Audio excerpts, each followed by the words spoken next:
As a meeting or a live event organizer, as you plan, schedule, and run the meeting or the event, it's important to be inclusive to ensure that the meeting is collaborative and effective for all participants. When you run a virtual meeting, it's almost impossible to imagine what's going on the other side. In this video, you're going to learn 10 tips to plan, organize, and run an inclusive virtual meeting using Microsoft Teams accessibility features and top new features. And I really hope that you consider these 10 tips the next time you're a meeting organizer to run an effective and inclusive Teams meeting. This video contains very useful but some serious content, so to lighten things up, throughout this video, I'm going to show you some one-line icebreakers that you can use in your meetings. So stay tuned. For full disclosure, I am Gargi and I work for Microsoft. Let's get started. Tip number 1. While scheduling the meeting, ask your participants which type of accessibility they need. You can include this question in the registration form like this. When you create a new webinar, by going to the right top corner and selecting webinar, and while creating the meeting invite for this webinar, click on this link which says view registration form. Once the registration form is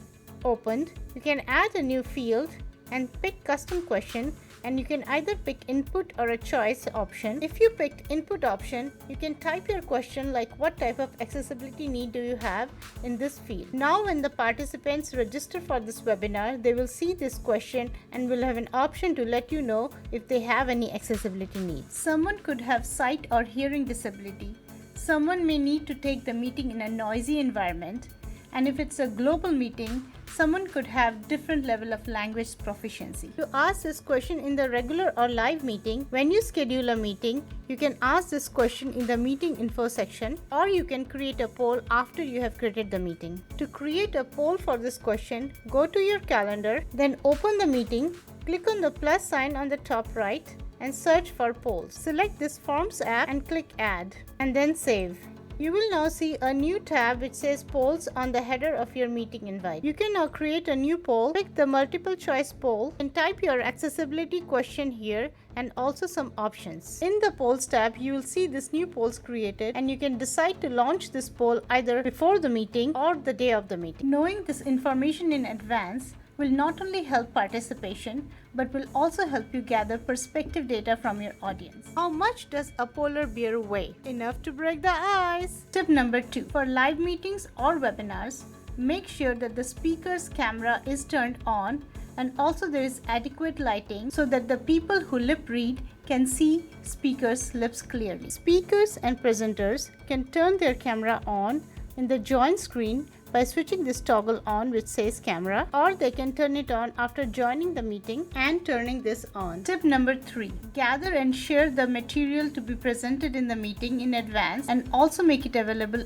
after the meeting. To make it easier for all the participants to follow the presentations in meeting or live event, ask the presenters or speakers to share their content in advance if possible. Remind the presenters that their presentation or material should be accessible. You can upload the material in the Files tab in the meeting, or you can share the SharePoint link or OneDrive link in the meeting invite or detail. Make sure that the meeting content is also available after the meeting, which includes the recording of the meeting. Speakers and presenters can upload their material and content in the Files tab after the meeting is scheduled, or they can share the link if it's somewhere else in the meeting chat. What did the duck say when she bought a lipstick?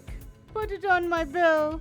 Tip number 4. Provide information on how to access the meeting with alternative means. Let the participants know alternate ways to join the meeting, for example, keyboard shortcuts or voice assistance. You can include these details in the meeting invite. To see all the keyboard shortcuts in Teams, go to Teams and press Ctrl+Dot, and if you scroll down further, you'll see a section which says Join from Meeting Details is Alt+Shift+J. Also include information on how to join the meeting using Screen Reader. In the details section below, I have included a link on how to use screen readers to join a Microsoft Teams meeting. Provide a direct link to the participants who can join the live event or the meeting from their computer or their smart device. However, make sure to include a dial-in number in the meeting invite for people who do not have access to internet right away.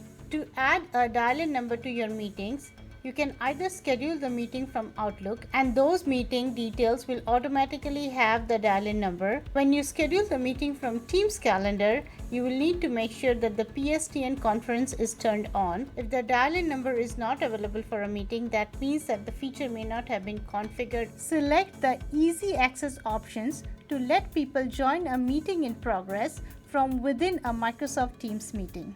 You can access this setting in the meeting details when the meeting is scheduled right here, or after you join the meeting, you can click on these three dots or ellipses and click on meeting options.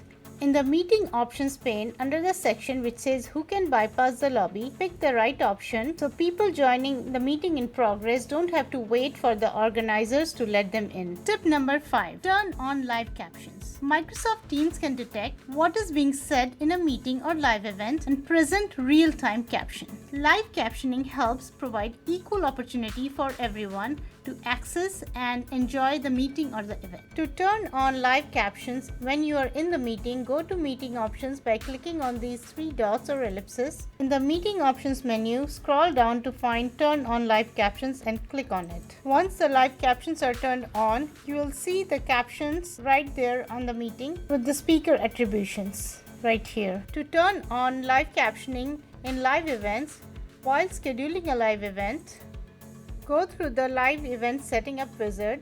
On the second screen, after clicking next, scroll down to the section which says how will you produce your live event and check the checkbox which says captions. Here in this drop down, you can pick up the language that the speaker is speaking, and you can translate up to 6 languages from this drop down. I highly recommend turning these live captions on while scheduling a live event or prior to the meeting so you don't forget. Tip number 6. Record the meeting or the live event and share the recordings with the attendees. When you are scheduling live events, select the relevant recording options to make sure the recording is available for everyone. To do that, while setting up a live event, on the second screen after you click next, scroll down to the same section which says how will you produce your live event and make sure that this checkbox which says recording available to attendees is checked. To turn on recording in your Teams meeting, go up to this ... or more action menu and scroll down and click start recording. It's important to let everyone know that this meeting is being recorded. Once the meeting is over, the recording will be available in the meeting chat. You can see in the meeting chat that the recording has stopped and is now getting saved to OneDrive. And now it's available right here. A patient says to the doctor, "Doc, help me. I am addicted to Twitter." And the doc says, "Sorry, I don't follow you." Tip number 7. Include Q&A. In a Microsoft Teams live event, the participant can type their questions in Q&A pane to interact with the event team and participate in the event. To enable Q&A while scheduling live event, click next in the live event setting wizard and scroll down to the section which says how will you produce your live event and make sure the Q&A option is selected. Tip number 8. Reduce distractions. To make sure everyone can enjoy the meeting and live events without distraction and concentrate on the topic of the meeting, consider the following tips. Establish the rule of participation. For example, how to get presenters' attention or how to participate. In Microsoft Teams meeting, participants can raise their hands by using live reactions right here. And for live events, participants can use Q&A pane.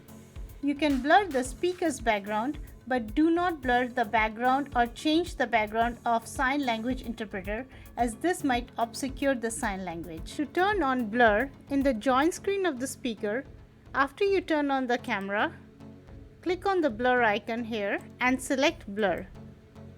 You can also blur your background after you join the meeting by hovering on the camera and selecting blur my background.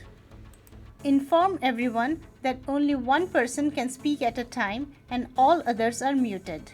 As a meeting organizer, you can mute and unmute anyone. As a producer of the live event, you can mute all participants in the live event by clicking on this mute all button. Tip number 9.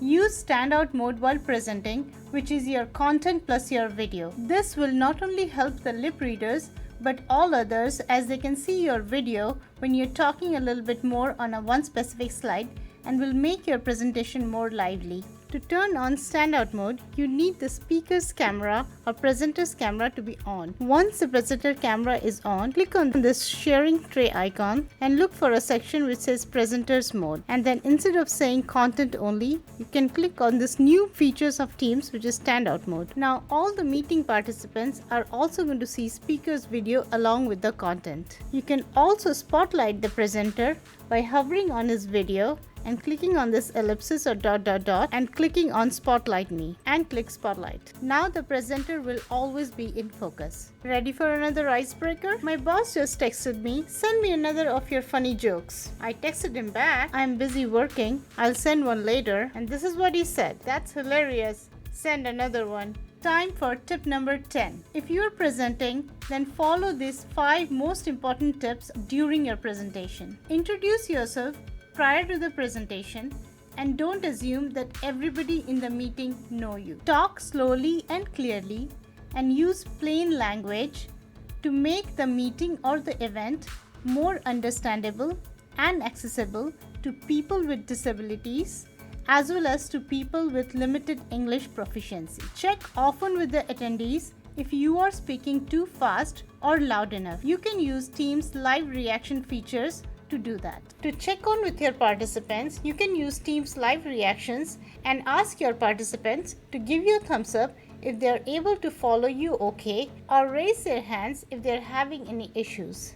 At the beginning of your meeting or the event, give a short summary of your presentation to let your audience know what to expect. If you are using a slide deck, read the title of the slide every time you advance to a new slide. Before you start talking about your slides, describe any images on your slide, for example, photos, graphs, and charts. If you're showing videos, try to use audio described version of the videos. In Teams meeting, you can now enable computer audio. To enable computer audio when you're playing a video in your presentation, go to the share icon and turn on this toggle which says include computer sound. One more meeting icebreakers for you guys. 2 cows in a field. The first one says moo. The second one replies, that's what I was going to say. Which of these 10 tips are you most likely going to use in your next Teams meeting? Let me know in comments, and if you want to see more content like this, then don't forget to subscribe. Thank you for watching.